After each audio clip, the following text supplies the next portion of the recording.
man, I hate this Sonic matchup, and Sonic loves fighting Steve, at least me personally. So, I mean, now's your chance to prove it. The first time wasn't so much, and I think it's a testament to your patience. It's going to be a very, very slow matchup. So everybody, grab some popcorn, do whatever you need to do, because it's all going to be about the mentality that comes in, the decision-making from both of these characters that's going to expose each other, because whoever has that lead is probably going to win the game. I would have to imagine so. I think Raph certainly had that idea in the last set versus Icy Mist and applied it thoroughly, but, you know, the patience needed to fight a top-level Samus, you know what I'm saying? It's not the same level of patience you need to deal with the Steve player right here of this caliber. So let's see how it all unfolds. I mean, again, Raph right now kind of coming in hot. You know, again, they have the physical mobility to get above and up underneath these blocks, but you're still right now in the deficit, and you can't overextend at all. Pocket has the lead, and they know, okay, you got the deficit. You're probably going to try to come in and swing big. I got my craft table on lock. I got my gold and my diamond. You don't want to be on the receiving end of any of this. No down there this time. That right there spelled trouble for Raph the last time they played. Man, I want to see a little bit more of like some Sonic 2-3 platforming, okay, action, because this is not going to be about how to hit Steve. Sonic has never been the kind of character that's going to be really rushed down in your face, but more of the bait punish. That perfect spacing we saw against Icy Mist is going to be the toolkit that is needed to be in this matchup, and I think this stage specifically is something that, I don't know, isn't really the best case in this matchup for Sonic himself. These platforms are going to really benefit Steve, where he can stay down in his house. He doesn't like those hedgehogs. That's okay. He doesn't have to associate, and that's what's making it so hard, and hopefully Raph here can keep up this pace in the second half of his song. So I'm disassociating right here, man. I'm getting myself some space, and I'm using every one of my tools in my kit right here to keep Raph at bay. I know it's certainly a daunting task. Again, Raph is being just as gifted of a player as they are, but Pocket said if there's most certainly a will, there is a way. Sonic, of course, not having those recovery options either. You know, again, when they were on Battlefield earlier, we got to see the importance of, okay, I can use these platforms to extend combos, but I got to also use them to land comfortably. If there even is a character that can get up there with me, I have platforms right here to cover myself. The spring, I believe, is like frame 3 or 4. Sonic can get the heck out of the way, but for those characters that can get up there with them, you have the comfortability, the presence of mind to go for that. But you don't quite have that as much here anymore. Landing with the anvil and shielding on top. What can't Enderman do? My God. Whoa! It's the reason why he's here for a reason. So good at just being where he wants to be when. Tried very much to get that grab. I like that opportunity to go and get these grabs, but unfortunately doesn't find it, and it's just escaping. Now you are completely out of range of any of that connecting. All you had to do was DI out, but no, I'm surprised we didn't see a little bit of a homing attack come in to finish that stock. Would have been the deal. Unfortunately, Raph, I feel, just is playing a little safe and doesn't want to risk taking out that stock from his own. Yeah, I mean, there's just so much respect I feel like Raph is showing Pocket, and for good reason too, especially when the Minecraft table is where it needs to be, and I got the right tools on my kit. You know, you don't want to go off stage for forwarder too early. Again, you know, I can try to cart out of that. I can go for like forwarder out of it. But then also the moments where you're trying to ledge trap and then Pocket lands with Anvil. Once Anvil's in play, it's like, okay, I got to back off of respect because there's a chance you might swing off of that, and I don't want to be on the receiving end of that move either. So great stuff right here on Raph. But was able to bring it back towards even footing when it comes to stocks. Percent's a slightly different story, but if they can turn one hit into many hits, they might be able to bring themselves back into this. Yep, it's far from over. I love the use of homing attack. I want to see it more, especially when you have the crafting being done here from the side of Enderman, because it does have a little bit of lag when you are crafting, right? You got to let that animation end. So if we can have a little bit of bait punish coming in from Raph, this is far from over, and I think he's making these adjustments so well. You're going to see a lot of that. Sonic, man, he's a hedgehog. He's a small dude. He's going to be able to squeeze under there, especially when he's in his ball form. Sometimes sliding right in is going to be good. You already know that that anvil's going to land, and the cart's going to run you over. I mean, they just always have options to keep Sonic out of their airspace. And I think this is something Raph is really going to struggle to work around. I get that hit on the top, whether it be nair, whether it be up throw. I can't go for up throw immediately because I have to always pay attention to the looming threat of anvil on the way down. Forward air, of course, not quite as prevalent as we've seen it in the set prior. Pocket knows the win condition here, working around everything that Raph's bringing to the table. Wait a minute, one more time in the corner. Let's see what they're going to do right now to maybe bring this thing back a little bit more even, or maybe extend the lead. Now, Pocket, of course, again, X marks the spot. The execution is certainly here. Every time they swing, it seems like it either is in conjunction with some sort of setup coming soon, or they're just getting raw damage. There it is, though. Speaking of damage, that one's gotta hurt. I like Raph immediately getting rid of that crafting table. Use as many of those materials as possible. And you already know what time it is when you're on a platform. Sonic's going to extend that to 38%. And we're back. But, oh, my gosh. I mean, that was a little bit of quite an overcommitment. You were definitely going to get swung for that one. Pocket letting you know, hey, man, don't you dare trying to do that ever again. But as I'm saying that, the falling nair into these up airs connecting. I love it. The damage is racking up, and now we're on an even game, Rod. Ourselves an even game. I was a little afraid that this was going to happen right here. Pocket, of course. I mean, I feel like their mentality is, let me get the lead, and let me hold on to it. Let me make it just impossible for you to come back. But, you know, again, if there's a will, there's most certainly a way. And on Raph's behalf, they have certainly the options to bring themselves back to even footing. No, phenomenal DI, 115%. I'm still in this joint right here. Too far away right here. I'm too gifted on foot to worry about the cart from that distance.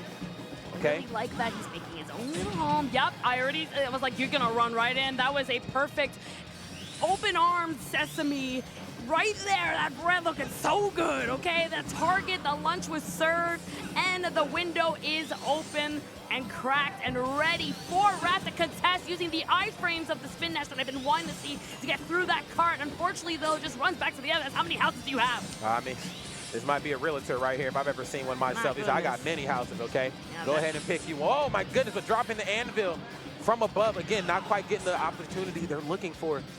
Raph, of course, backing off, playing this one very, very safe. We're coming up on the final moments right here of game number 1. And right now, Pockets, I got this. Let me just keep building up this wall. Let me just keep disengaging and force you to play my game. Wait a minute. Hold on now. Everybody wait, you know that up smash is on deck. At any point, you can't go over Enderman. I can't go under. That front smash can go through those walls, so a little be careful, Raph, because any moment something's gonna happen. You got 26 seconds on the clock. Try getting his up air, but went a little bit too high. Knock him out, stall the time just a little more, and tried to get the up smash on the shield, but let me tell you, that Diamond just way too powerful and quick. Diamond is just too powerful right there in that matchup, but that was a wonderful idea that Raph was bringing. He said, look, I'm pretty sure you're gonna land on this top platform. That's kind of my calling. That's my time to strive. But unfortunately, just a little late on the swing. Of course, you know, when I got my diamonds and stuff on lock, things start to become a couple frames quicker. Things start to become a little bit more strong. And that right there is just the perfect storm right there for disaster on Raph's behalf. So, of course, Pocket's going to go up a game. Let's see how this game number 2 is going to work. The adjustments definitely need to be there if you're Raph. Again, this character definitely does well in this matchup, in my personal opinion. Oh, no platforms.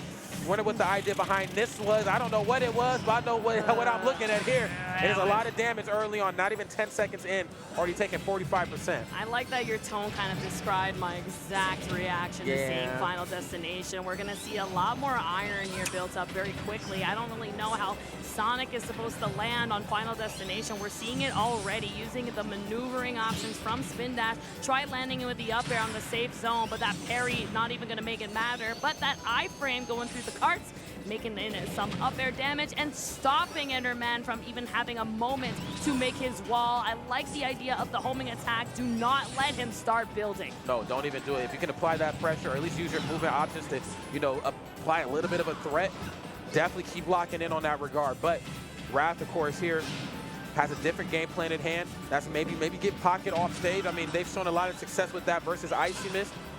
Maybe looking to rinse and reap. Oh! Oh my goodness, I don't even know how you're alive. That must be part of the hero story or something.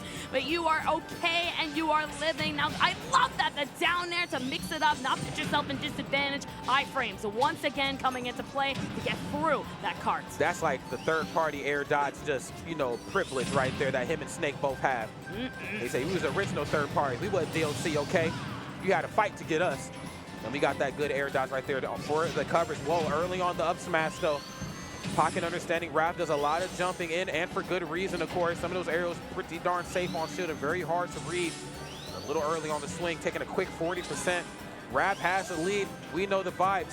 What are they going to do right here to extend the lead? Up throw? No, back throw. Up throw's coming soon, though, to a stream near you. Looks like the movie is definitely playing now as we have an edge guard situation here. The block's coming through. Good luck getting through that zone. It's quite a fiery hit. And now we got some crispy hedgehogs controlling the stage and making even more damage. Some credit before you can get yourself hit. Now, obviously, a lighter character Sonic will be able to get out of that mojo and find himself just another nair into these fairs. They're so clean. I love the baits with the up airs having a very, very similar kind of anti-aerial as a bait to get in on Enderman. Oh, word. I'm very curious to see what Pocket's going to do to maybe, you know, get through some of these anti-air options that I feel like Wrath has been just showcasing so well. It's like just some of the rare moments where I feel like Wrath is like, okay, I'm going to just kind of cool my jets, let you jump in first. I'm either going to try to bait out Anvil, whatever the case may be. They have the right option on the ready. Again, another one where they're technically not an anti-air, but they are standing above them. There's another forward air through the blocks.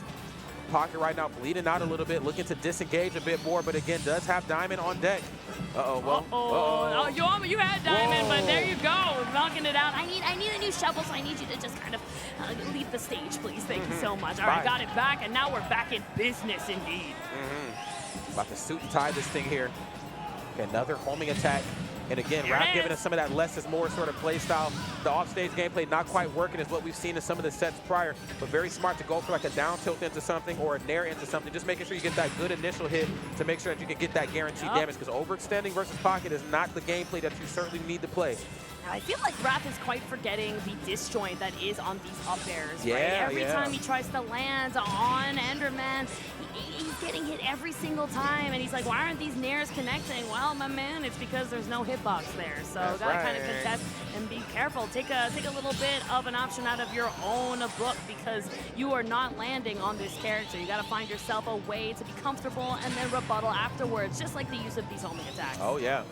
Homing attack is getting busy here in a big way. Pocket is not really with the answer for homing attack, but that doesn't really seem to matter because they have the lead TNT into cart, but great DI nonetheless once more from Wrath, showcasing the survivability and how important that is at a moment's notice, because again, characters like Steve, they can explode at any moment. You need to be ready to DI in any direction to bring yourself back into this. 46% right now, no Cardigan.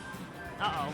Oh! Yeah, 75 frames of lag. Yeah. Not sure if that's the actual number, actually, and I've been playing this character for a long time, but we know it's quite a lot. It's quite a bit. It's quite a bit of lag right there. Wrath, not exactly sure what the game plan needs to be to bring themselves into this. I mean, they played so well despite not having any platforms on that stage. I thought for sure that they were going to close it out a bit more. No platforms. Obviously, we're not extending as many combos, but the turnaround is that, hey, when I'm playing the floor is lava, if I can go for like an empty jump into something, force you to go for Anvil first, then I can go for my guaranteed damage. But that didn't quite play out the way Wrath expected it to. Pocket going up 2 games.